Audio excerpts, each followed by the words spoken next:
Hello, welcome back to the Infinite Lifetime Sutra. I'm your host Angelina. So today we're continuing with the Infinite Lifetime Sutra, the part about the 48 vows. Okay, we have completed until vow 14, so today we'll do vow 15 and 16.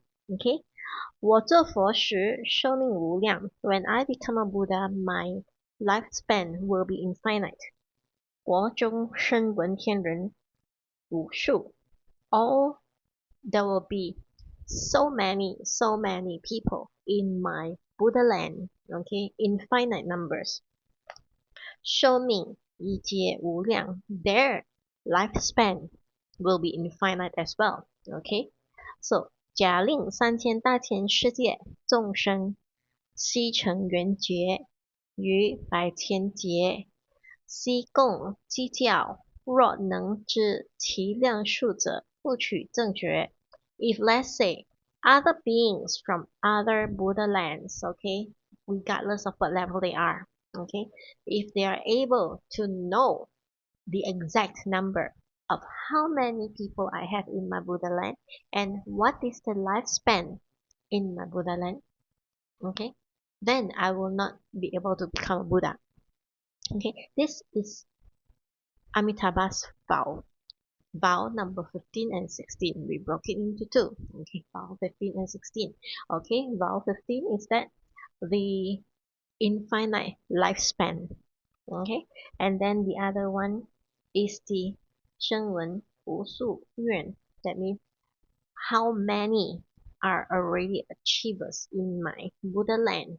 Okay, in Pure Land, all the beings in Pure Land that have already become a bodhisattva is also infinite in numbers.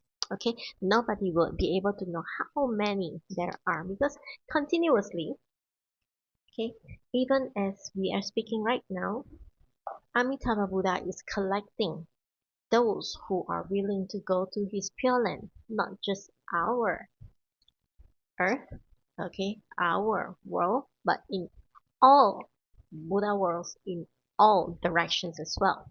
Every one of it. In fact, why some of you may start wondering, why is it that Amitabha Buddha is taking the inhabitants of other Buddha worlds? Right? It seems so illogical according to our worldly standards.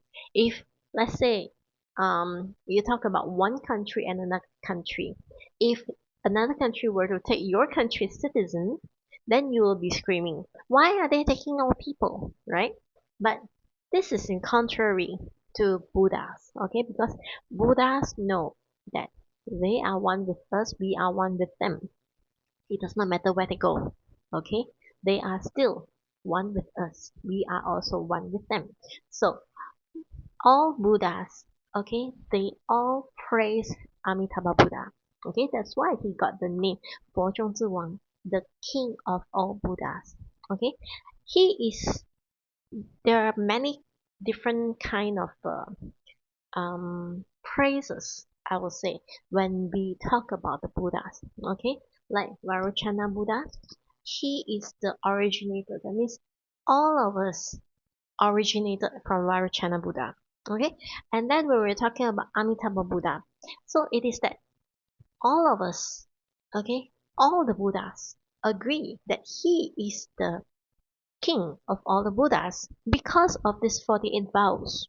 Okay, the vastness of his vow to cover all Buddha worlds in the 10 directions and the way that he has crafted his Buddha world to the extent that there is no lower beings, okay? No human, no animal realm, no ghost realm, no asuras, no hell, okay? All of them looking exactly the same like him, okay? We're talking about those past few vows that we have spoken because later on there are 48 vows. Now we're at vow 15 and 16. So everyone look exactly like him, golden color, okay? And look exactly like him with the 32 perfections. With now he says, just like him, we all have infinite lifespan. Okay, and the number of these bodhisattva beings in his Buddha world that are enjoying all this infinite lifespan is usually is infinity. Okay, you can't count. Nobody knows the exact number. Okay, not a single being from any of the other Buddha worlds in the 10 directions. 10 directions is just figurative. Okay, it means all the Buddha worlds. Nobody is able to know the exact number or the exact lifespan because lifespan is infinite. And the number of bodhisattvas already in that Buddha world is also infinite. Okay, so when we're talking about infinite lifespan, who doesn't want to live long in this world? Okay, any logical and sane person will want to have a longer lifespan. Some to say to enjoy the world, some to say to be able to spend more time, valuable time with the loved ones. Okay, some people like you look at how the world is now. You spend supposedly you spend 8 hours sleeping, supposedly you spend 8 hours working, and supposedly the other remaining 8 hours is for you to relax, have your me time, have your family time, etc. But if you have to look at the world right now, okay, they are preaching you sleep 3 to 4 hours, or maybe 5 hours, 6 hours, and then you go up. You wake up and then you have your me time. And me time is not a relaxation time, it is a time for you to think about work. So a lot of times in this modern world, we are all zoned out. Okay, we neglect everything else. We just think about our work, and this is not healthy. This is not the way that you're supposed to be living, right? This is not the actual life that we're talking about. Okay, in the past, okay, the ancient lifestyle. If we were to look at the Oriental lifestyle, if we look at not just the Oriental, make it further away from 3,000 years ago, more than 3,000 years ago, in a very long birth, very, very long time ago. Okay, when human lifespan are able to go to about 10,000 years old, a few thousand years old. Okay, not like ours right now because ours right now is like 100 years old, 80 years old. Okay, yes, in the past, the archaeologists say that they did find some giant um, carcass bones showing that in the past there are people who are that big. Okay, and it is not a folklore. Okay, it's not a myth.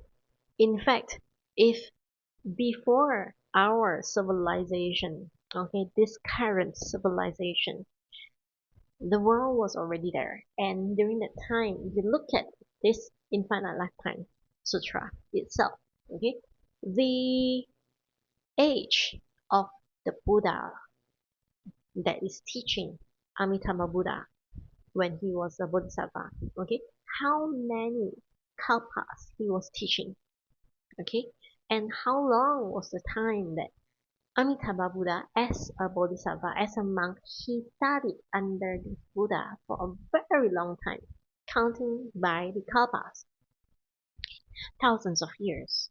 So you can imagine at that time, indeed, there are people who are really big, not surprising. There are people whose lifespan is a few thousand years, not surprising.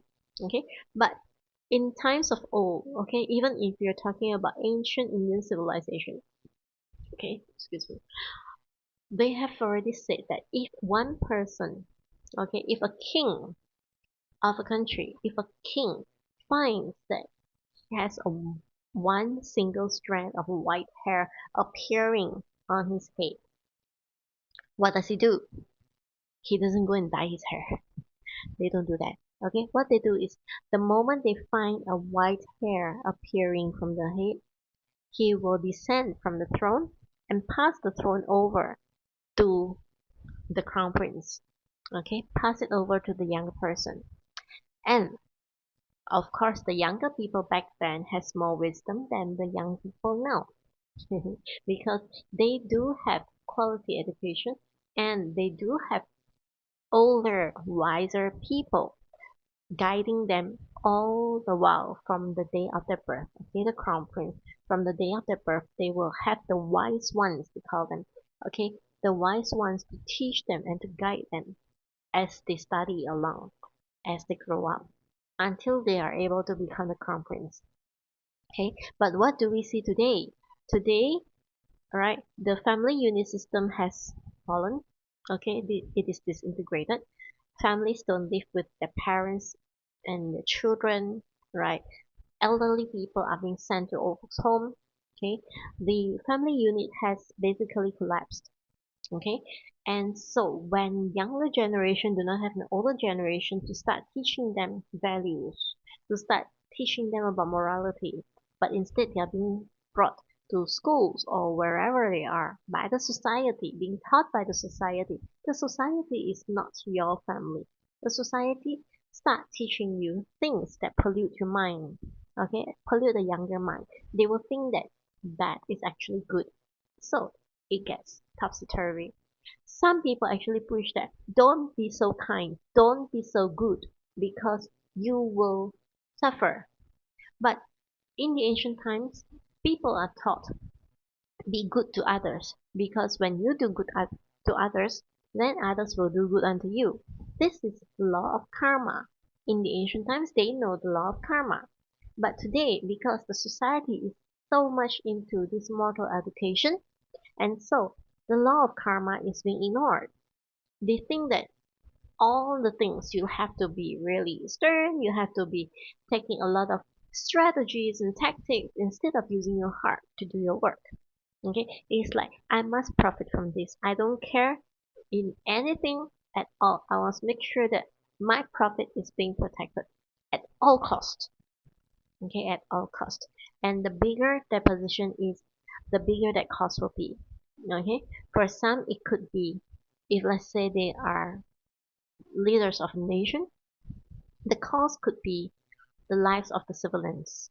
Okay, if they are head of companies, the cost could be your shareholders' investment. It could be your other business partners' investment, or it could be your own investment. But it is like at all costs, right? And if it is about the family unit, at all cost, my happiness has to be protected. If your happiness is about your selfish, singular happiness, individual happiness, that disregards the happiness of your family, your spouse, your children, alright, then it is just a single unit at all cost. And so that's why you have adultery, you have kids who betray their parents, okay, who run away, and then these days it's so easy to scam people, right? It's all because of all these things that we have been taught wrongly in this modern society. Okay, because we have lost it, we forgot. Nobody has come to teach us about morality. Nobody has come to teach us about common sense. Nobody has come to teach us about logic that should have been in us, right? They are still in us, but there is nobody to trigger this critical thinking. Okay, a lot of times when talking about critical thinking, you have courses. Oh my goodness, courses being taught to adults for critical thinking, and it's become part of the learning and development courses for employees. When actually all these critical thinking and whatever not are just very simply logical thoughts. Okay, logic that does not defy the laws of the universe. Logic that will tell you if you were to harm somebody, okay, like for example, if you were to harm consumers by having additives inside your food, that will be, they'll make them addicted to your food, okay? Sooner or later, one day the authorities will find out and you'll be in trouble. Of course, in the first place of it, okay, at first you gain a lot of popularity. People will say that, oh, this food is so yummy, it's so addictive. Yummy, maybe not, but addictive, yes, because he added some addictive substance inside so that you will keep coming and craving for it. Okay, but these things will harm you as a consumer. But as the seller, he continues to put in all these harmful substances, all for the sake of business. And to him, at all cost, I don't care. It's their health, not my health. It's their money in my pocket. That's what people are being taught. at all costs. And eventually, when the authorities find out about it, your cost as the seller is going to jail. You'll be fined. The money that you earn wrongfully will then be given back, and not even to the society. It has to be given out to those people that you have harmed if they are the ones who find out and sue you, or given to the government because you are being sued by the government. Okay, and you have to spend time in jail. What's the worth of it? Is that your at all cost that you're talking about? Right. So it is logical thinking, it is critical thinking, okay, whatever you call it. It is just using your heart to think. Okay. Even if your business is slow, alright, even if your business is slow, if you do it correctly in the right path, people will eventually know about it and they will want to support you. Okay, you can lower your cost. If let's say your cost is already too high, one profession gone doesn't mean that the entire world collapses. If one thing is gone, you do another. Okay, if you are capable, if you are one of those who works with your heart, you will be blessed. Okay, so you don't need to do those things that are at all costs. Okay, that's harming other people, because it will harm you back. Okay, so when we're talking about this, back to that part about the longevity. Okay, so a lot of people, they want to make sure that they have a long life to live. They want to enjoy, right? They want to spend time with their children, with the family, because they realize that all the hours, okay, they have said it before, okay, one very famous phrase, nobody in the deathbed would have wished that they have worked longer hours. Okay, it was only when they are at the deathbed that they realize that there is not enough time. They didn't spend the time that they have with the family. They spend the time that they have with their work, with their job. And that's how you see now, there was this professional social site that has a lot of people posting. When you, if something happens to you, your company can put up a vacancy within the next day, but your family will never be able to find your replacement. Okay, that is what is meant by this. Okay, so everyone craves for a longer life, everyone wants to continue, but in my context, in our context as Buddhist, okay, we want to spend more time here, not because we want the enjoyment of life. Okay, we want to spend more time here because, like myself, I have not gotten his approval for my visa to go to Western Pure Land. I haven't gotten my visa. So I have to stay longer in this lifespan. Okay, I want to be able to do more, to chant more to him, right? To tune my antenna to him. I couldn't get the frequency exactly right yet. Okay, so I need more time to do that, so that I don't die this moment and end up somewhere which I do not want to be. I just want to go to Pure Land. I don't want to go anywhere else. Okay, but my frequency is not yet tuned. Okay, because I still have a lot of things that I have to think about, like my family, right? Like my mother, my boyfriend, my dogs, my turtle. Okay, there's so many things that I still need to think about. I think about, if let's say I'm gone today, what will happen to them? Who will take care of them for me? Okay, will will the next person be able to take care of them better than they have? I be able to take care of them. Okay, so there are so many things that I couldn't let go yet, and so my antenna have not reached him properly yet. Okay, thank goodness I don't have children. Okay, because those with children or with grandchildren, it's always in their heart. I want to stay alive to take care of my children. I want to do this, I want to do that. Yes, you can have that kind of long life to take care of all these things, but at the end of the day, you have to remember your next destination is not secure. Okay, so people crave for longevity, but they don't really know how to use the time. I crave for longevity so that I'll be able to do enough, sufficient for me to know that the moment, if let's say I'm gone, all these people around me will be well taken care of. All these beings around me will be well protected, will be well taken care of, will have sufficient funds carry them on. They will have all the support that they need to carry on their lives. That is my reason for longevity. And by doing all this, and I'm ready, then I will be able to tune in to Amitabha's channel. It's easy for me to just let go, and then to be able to tune to me the moment I think of Amituofo, Amituofo, Amituofo, I will automatically be tuned to him, right? He is looking at me right now because he knows that I'm trying very hard, but he also knows that I can't leave, so he doesn't come to collect me.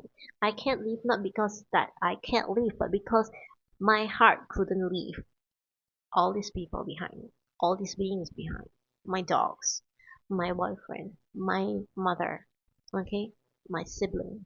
I couldn't let them go. So that's why he doesn't come to collect me yet. But the moment I think I have sufficient to give them, I know that they will be well taken care of, that is the moment where I can go. So right now I'm only doing what I needed to do so that I can provide for them. Okay, so this is my reason for longevity. And in fact, analogical person will also be looking for longevity. And it is only those who are too tired and unable to look at the reality of the universe as it exists, okay, unable to accept the truth, unable to see through and realize that the truth is actually everything is an illusion. Okay, every single thing is an illusion. 凡所有相皆是虚妄. It means in this Dhamma Sutra, this phrase, it means anything that has a form is an illusion. You have a form, I have a form. Happiness has a form. Okay, unhappiness has a form.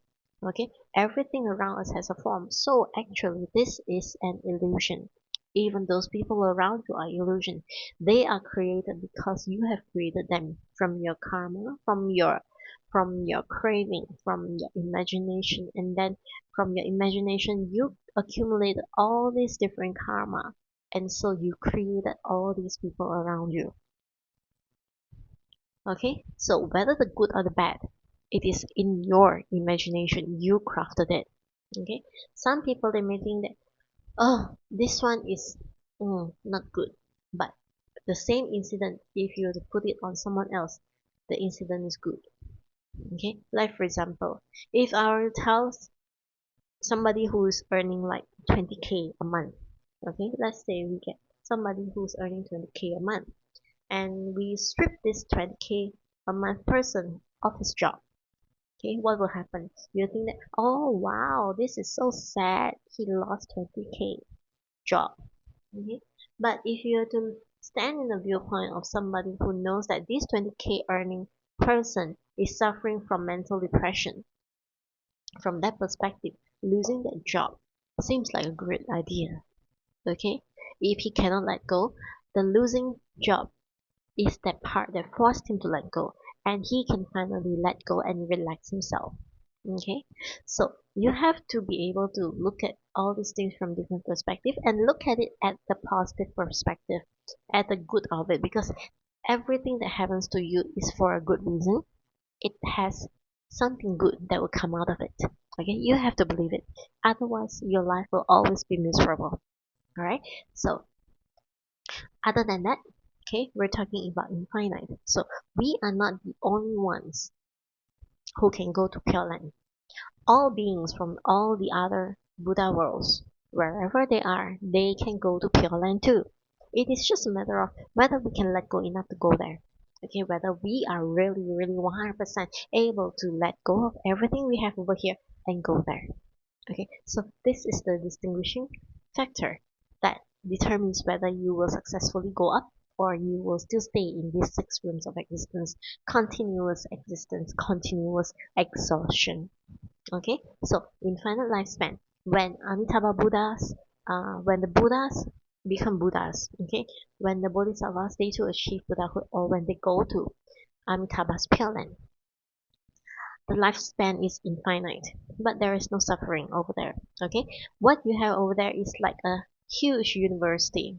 Okay, the university where every single moment you can just manifest yourself to pay obeisance, to pay homage to all the other Buddhas in all the Buddha lands. And the Buddhas are really pleasant people. So you always have a pleasant time. There is no sadness. There is no reason that you feel that this place is lousy. There is no such thing. Okay, so you can pay obeisance, and every single moment is a Dharma moment, a moment when even the birds, the chirping of the birds that you hear, the trickling sounds of the fountains, or the moving sounds of the rivers, okay, even the wind when it blows, it has a melodious rhythm to it. Every single thing is actually teaching you a Dharma. Okay, this is why it is so beautiful, and this is why you can have infinite lifespan there, and you won't feel bored, you won't feel miserable. In fact, you can, just because you can manifest into so many different manifestations in different Buddha worlds, you can also be looking down on earth right here, okay, to see who are your family members. Oh, what have you been doing? Oh, this is your friend in your past life. Oh, he is ripe for karma learning, and then you can manifest yourself to help him to learn the Dharma. Okay, so there are many things, the benefits of this longevity in Pure Land. So that's why I aspire to go for Pure Land. I hope that you will aspire to go to Pure Land. I'm sure you'll have somebody that you love so much that you wish that you can be together for eternity. Okay, eternity in the six rooms of existence is messy. Okay, because you can't guarantee that in the next lifetime you will still be together. You can't guarantee in the next lifetime this person will still continue to be your lover. Okay, it could be enemies. In this lifetime you can be husband and wife, but in another lifetime probably he may have been born in hell and you may have been born a duck.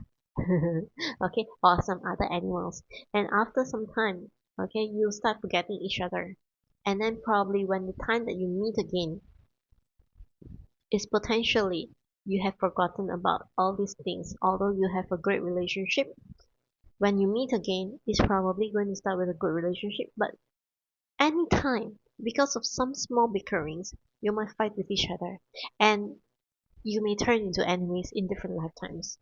Okay, so there is no guarantee when we're talking about the six rooms of existence. The only guarantee is when you have achieved going, migrating, getting your visa to go to Amitabha's Pure Land. That is a guarantee. Okay, there is no falling back after you have gone there. Okay, so we shall continue with the Dharma talk another day on the next episode. Okay, so for today, 27 minutes. Alright, we shall meet again. For now, bye bye. Remember to chant Amituofo. Yeah.